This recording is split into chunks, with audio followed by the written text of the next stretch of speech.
SSLC exam ಬರೀತಿರೋ ಎಲ್ಲ ಮಕ್ಕಳಿಗೂ ಒಂದು ಶಾಕಿಂಗ್ ನ್ಯೂಸ್ ಬಂದಿದೆ. ಅದೇನೆಂದರೆ ಎಲ್ಲರಲ್ಲೂ ಕೂಡ ಒಂದು ಡೌಟ್ ಇದೆ, ಏನಿದು ಎಕ್ಸಾಮ್ಸು ಹಿಂದಿ ಎಕ್ಸಾಮ್ ಇಲ್ಲ ಅಂತ ಹೇಳ್ತಿದ್ದಾರೆ, ಮತ್ತು ಒಂದಿನ ಪೋಸ್ಟ್ಪೋಂಡ್ ಆಗಿದೆ, ಮತ್ತು ಅದೇ ರೀತಿಯಲ್ಲಿ 625ಕ್ಕೆ ಮಾರ್ಕ್ಸು ಈಗ ಇಲ್ಲ 525ಕ್ಕಿದೆ ಅಂತ ಹೇಳ್ತಿದ್ದಾರೆ. ಅದ್ರ ಬಗ್ಗೆ ಈ ವಿಡಿಯೋಲಿ ಮಾತಾಡೋಣ ಅಂತ ಬಂದಿದ್ದೀನಿ.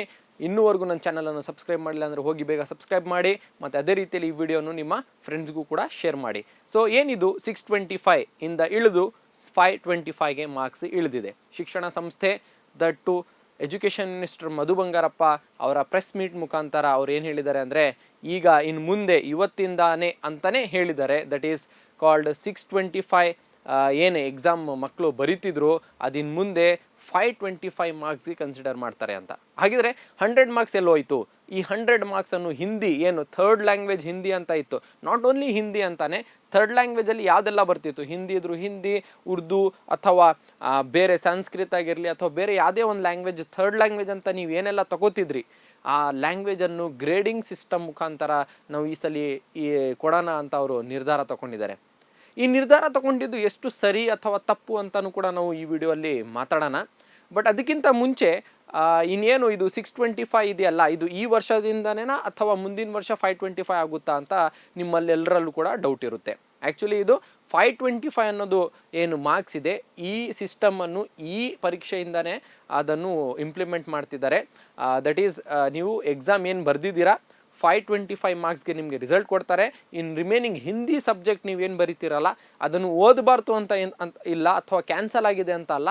Hindi exam on the same day ಏನು ಒಂದಿನ ಪೋಸ್ಟ್ಪೋನ್ ಮಾಡಿದ್ದಾರೆ, 31st ನಿಮ್ಮ ಮಾರ್ಚ್ಗೆ ಏನು ಪೋಸ್ಟ್ಪೋನ್ ಮಾಡಿದ್ದಾರೆ, ಆ 31st ಮಾರ್ಚ್ಗೆ ಎಕ್ಸಾಮ್ ಇರುತ್ತೆ. ಸೊ ನೀವು ಅದನ್ನು ಬರಿಬೇಕು, ಮತ್ತು ಅದರಲ್ಲಿ ಗ್ರೇಡಿಂಗ್ ಸಿಸ್ಟಮ್ ಅಂತ ಕೊಡ್ತಾರೆ. ಗ್ರೇಡ್ಸ್ A+, B+, ಆ ಥರ ಕೊಡ್ತಾರೆ, ಬಟ್ ಮಾರ್ಕ್ಸನ್ನು ಕೊಡಲ್ಲ. ಸರ್ ಹಾಗಿದ್ರೆ ವ್ಯಾಲ್ಯೂಯೇಷನ್ ಆಗಲ್ವಾ ಸರ್? ವ್ಯಾಲ್ಯೂಯೇಷನು ಕೂಡ ಆಗುತ್ತೆ. ನಿಮ್ಮ ಪೇಪರ್ಸು ನೀವು ಏನು ಮಾರ್ಕ್ಸ್ ತೆಗ್ದಿರ್ತಿರಲ್ಲ ಅದನ್ನು ಜಸ್ಟ್ ಒಂದು ಗ್ರೇಡ್ ಮುಖಾಂತರ ಕೊಡ್ತಾರೆ, ಬಟ್ ಮಾರ್ಕ್ಸ್ ಮುಖಾಂತರ ನಿಮಗೆ ಕೊಡಲ್ಲ. ಸೊ ಈಗ ನೀವು ಏನು ಮಾಡಬೇಕು ಆ್ಯಸ್ ಎ ಸ್ಟೂಡೆಂಟ್? ನಾನು ಓದಬೇಕಾ ಅಥವಾ ಬೇಡ ಸರ್ ಬಿಡ್ಬಿಡ್ಲಾ, ಹೇಗೋ ಏನೋ ಎಲ್ಲ ಫುಲ್ ಡೌಟ್ಸಲ್ಲಿದ್ದೀವಿ ನಾವು ಅಂತ ಏನೂ ತಲೆ ಕೆಡ್ಸ್ಕೊಳಕ್ಕೆ ಹೋಗ್ಬೇಡಿ.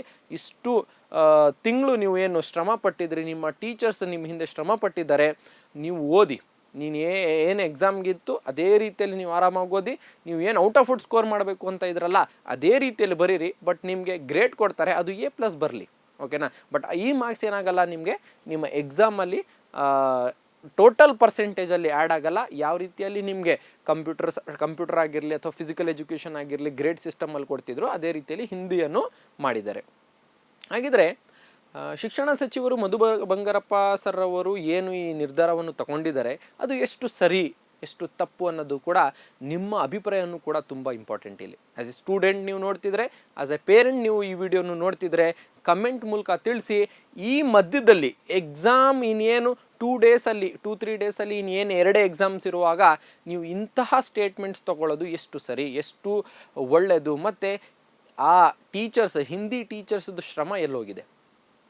ನೀವು ಏನು ಸಡನ್ನಾಗಿ ಬಂದು ಮೀಡಿಯಾ ಮುಂದೆ ನಾವು ಹಿಂದಿ ಸಬ್ಜೆಕ್ಟನ್ನು ಅಥವಾ ಥರ್ಡ್ ಲ್ಯಾಂಗ್ವೇಜನ್ನು ನಾವು ಗ್ರೇಡಿಂಗ್ ಮುಖಾಂತರ ಮಾಡ್ತಿದ್ದೀವಿ, ಪರ್ಸೆಂಟೇಜ್ ಸಿಸ್ಟಮ್ ಅಲ್ಲಿ ನಾವು ಅದನ್ನು ತೆಗಿತಿದ್ದೀವಿ, ಆ ಥರ್ಡ್ ಲ್ಯಾಂಗ್ವೇಜ್ ಅನ್ನೋದು ಜಸ್ಟ್ ಗ್ರೇಡಿಂಗ್ ಸಿಸ್ಟಮ್ಗೆ ಬರ್ತಿದೆ ಅಂತ ನೀವೇನು ನಿರ್ಧಾರ ತಗೊಂಡಿದ್ದೀರಾ? 1 ವರ್ಷದಿಂದ ಶ್ರಮ ಪಟ್ಟಿರೋ ಟೀಚರ್ಸ್ದು ಕತೆ ಏನು? ಆ ಮಕ್ಕಳು ಏನು ಡೇ ಆ್ಯಂಡ್ ನೈಟು ಹಿಂದಿ ಬರ್ತಿರ್ಲಿಲ್ಲ ಅಂದ್ರೂ ಕೂಡ ಡೇ ಆ್ಯಂಡ್ ನೈಟ್ ಕುಟ್ಕೊಂಡು ಕಲ್ತಿದ್ದಾರೆ, ಟ್ಯೂಷನ್ಸ್ಗೆ ಹೋಗಿದ್ದಾರೆ. ಹಿಂದಿ ಓದಬೇಕು, ಮಾರ್ಕ್ಸ್ ಹೋಗುತ್ತೆ, ನಾನು 625ಗೆ 625 ತೆಗಿಬೇಕು ಅಂತ ಇದ್ರು. ಏನು ಹಿಂದಿ ಮೇಲೆ ಶ್ರಮ ಪಟ್ಟು ಅವರು ಹಿಂದಿ ಅಥವಾ ಬೇರೆ ಯಾವುದೇ ಒಂದು ಥರ್ಡ್ ಲ್ಯಾಂಗ್ವೇಜ್ ಸಬ್ಜೆಕ್ಟ್ ಮೇಲೆ ಏನು ಹಾಕಿದ್ರಲ್ಲ ಅವರು ಶ್ರಮ, ಅದು ವೇಸ್ಟ್ ಆಯ್ತಲ್ಲ.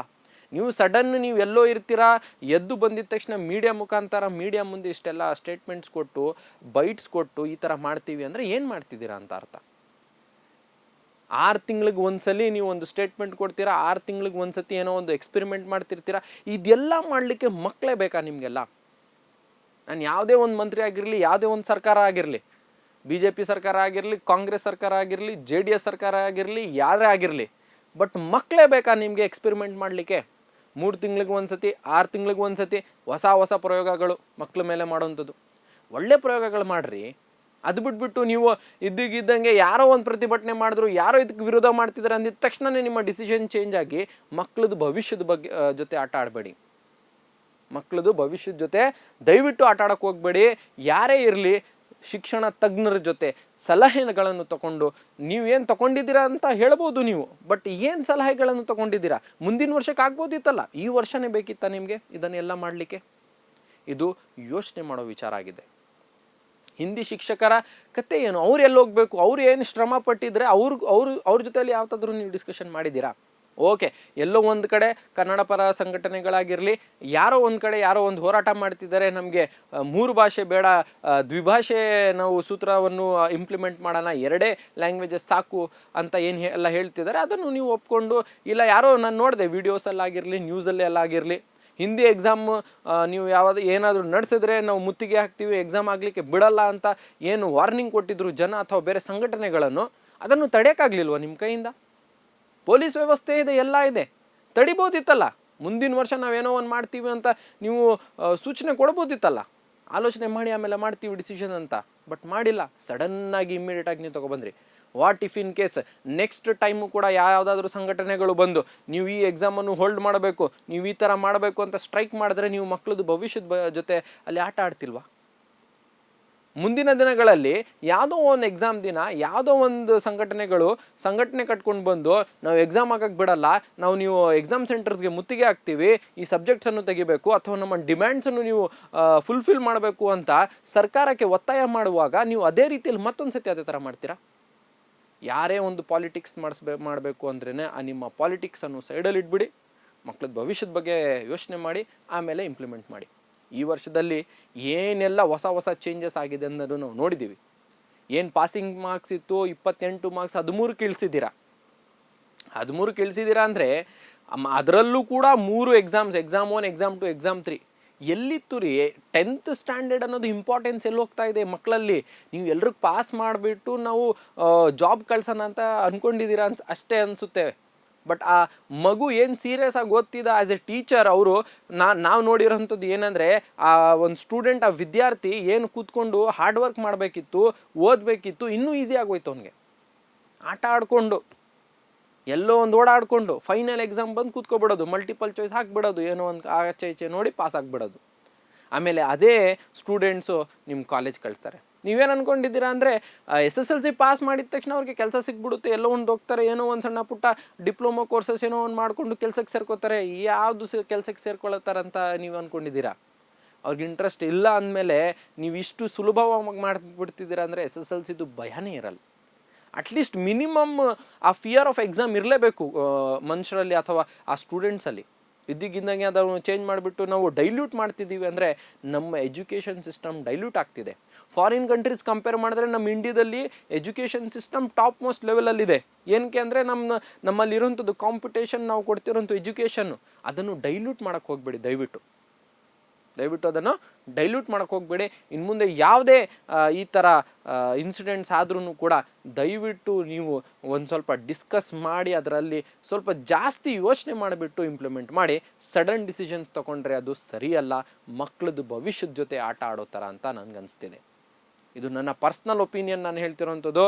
ನಿಮ್ಮ ಒಪಿನಿಯನ್ ಏನಾಗಿದೆ as A parents, as A teachers, as A student ನೀವೇನಾದರೂ ಈ ವಿಡಿಯೋನು ನೋಡ್ತಿದ್ರೆ ಖಂಡಿತ ನಿಮ್ಮ ಕಮೆಂಟ್ಸನ್ನು ಈ ವಿಡಿಯೋ ಮುಖಾಂತರ ನನಗೆ ತಿಳಿಸಿ.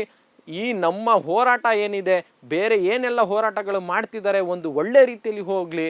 ಬಟ್ ಈ ಹೋರಾಟಗಳಿಂದ ಮಕ್ಕಳು ಭವಿಷ್ಯದ ಜೊತೆ ಏನು ಆಚೆ ಈಚೆ ಆಗಬಾರ್ದು ಅಂತ ನಾನು ಕೇಳ್ತಾ, ಈ ವಿಡಿಯೋನು ಕೂಡ ನಿಮ್ಮ ಫ್ರೆಂಡ್ಸ್ಗೂ ಕೂಡ ಶೇರ್ ಮಾಡಿ, ಬೇರೆಯವ್ರಿಗೂ ಕೂಡ ತಿಳಿಸಿ.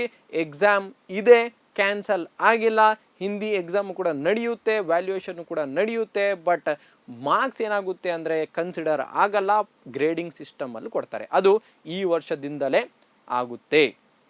Thank you, have a nice day.